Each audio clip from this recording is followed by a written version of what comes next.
You may know Mamie Van Doren as a pinup girl and beauty symbol from the 1950s. Well, in this video, we're going to be taking a look at 10 strange facts about the actress. So stay tuned and brace yourself for some juicy facts. Hey, and don't forget, hit that subscribe button and bell icon to stay updated with our channel. Number 10.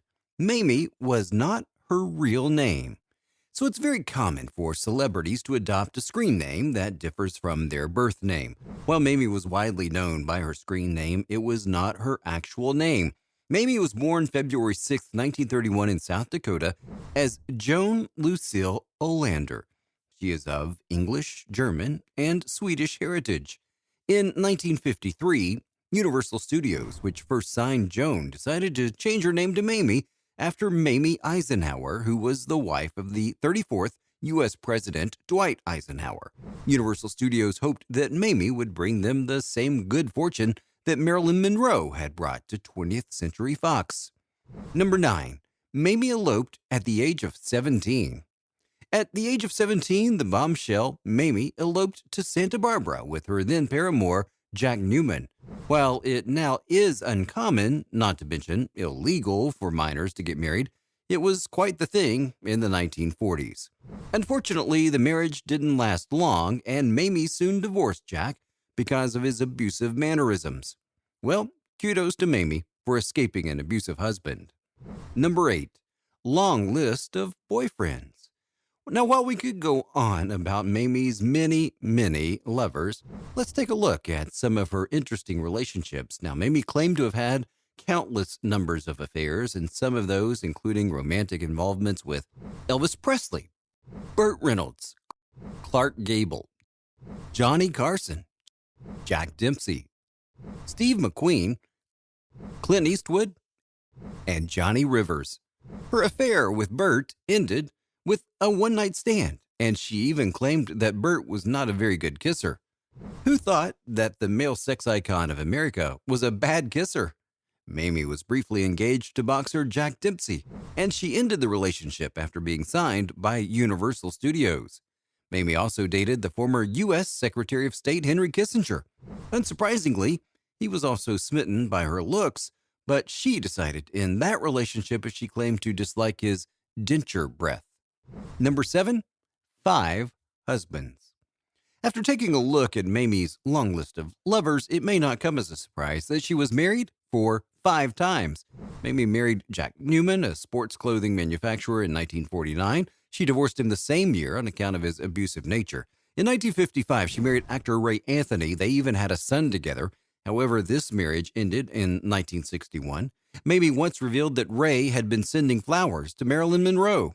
Now, rumor has it that while being married to Ray, Mamie was also sleeping with her then co-star, Steve Cochran, and apparently Ray once walked in on one of her sexual encounters with Steve. It's safe to assume that this led to their divorce.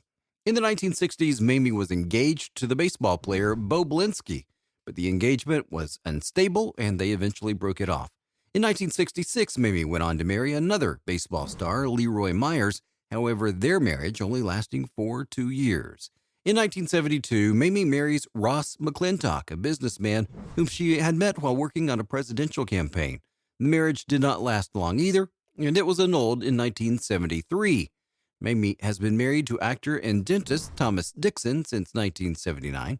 After her previous track record, who thought that this marriage would actually last? Number 6. The 3 M's. Mamie was seen as a Marilyn Monroe emulator. At the time, Marilyn Monroe, Jane Mansfield, and Mamie Van Doren were considered the reigning blonde bombshells in Hollywood. The 3 sex symbols were often pitted against each other for the same roles in films. They were termed the 3 M's, and they were always competing against each other. However, Marilyn turned out to be the most successful of them all. Mamie and Jane Mansfield once starred together in the film The Las Vegas Hillbillies. 2 rivals on the same screen. You can imagine how that one ended. Apparently, Marilyn and Mamie did not have a hostile relationship. According to sources, they both gave each other some useful advice, and Mamie even claimed that Marilyn liked her style. Now, Mamie is the only living member of the 3 M's. Marilyn committed suicide in 1962, and Mansfield died in a car accident in 1967. Number 5. Female Casanova. So Mamie has been very vocal about her romantic involvements and sexual encounters. Unlike most Hollywood celebrities, Mamie was not addicted to drugs or alcohol, but she had admitted to having a sex addiction. It's pretty obvious that Mamie caught the attention of several men. She revealed that she stopped wearing panties in order to prevent undesired advances from men, as men don't have anything to pull at. Now, while that does sound like a bizarre tactic, it seems to have worked for Mamie. Number 4. Bad blood between Mamie and the Beatles. Who thought that out of all celebrities there would be bad blood between Mamie Van Doren and George Harrison, the guitarist of the English rock band The Beatles? In 1964, the Beatles were visiting a bar with Jane Mansfield, and Mamie happened to be at that same bar. Now, the bar was bustling with journalists, and George Harrison got enraged at a bothersome journalist, and George threw his drink at that journalist. But the drink actually landed right on Mamie's face. Unlike the Beatles song, Mamie definitely did not let it be, and she made a new nemesis. Number 3. First actress to sing in a rock and roll musical. Now, besides being a talented actress and model, Mamie was also a good singer. She starred in the 1957 rock and roll musical Untamed Youth that brought out her defiant and rebellious side. She became the first actress to sing in a rock and roll musical. The film was a first of its kind, and it went on to become a cult film. It also got featured in the Mystery Science Theater 3000 episode in 1990. Number 2. From A to B grade films. In the 1950s, Mamie starred in several big films, such as The All-American alongside Tony Curtis and Star in the Dust alongside Clint Eastwood.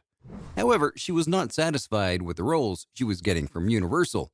She then went on to star in cult films such as Untamed Youth and Teacher's Pet. In 1959, Universal Studios did not renew her contract, and thereafter she faced some difficulties while looking for work. In the 60s, she starred in several low-budget B-grade films such as Sex Kittens Go to College and Freddie in the Wild West. At the time, she was also performing at a nightclub, and she also performed in a few stage productions.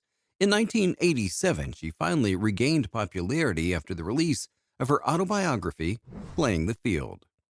Number 1. Feminism.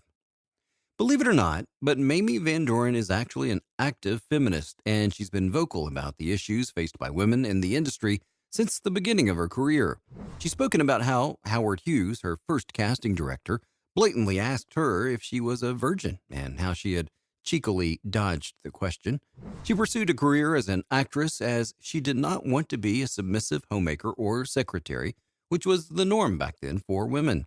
She recently spoke about the relevance of Me Too movement in an interview and how she supports the cause. Mamie's currently working on a follow-up to her autobiography that was first released in 1987. She wants to write more about issues that she was unable to publish in her first biography, as they were not conservative enough. So, what facts about the talented bombshell did you find the most interesting or strange? Let us know in the comments section below, and make sure you watch the next video right here in the series.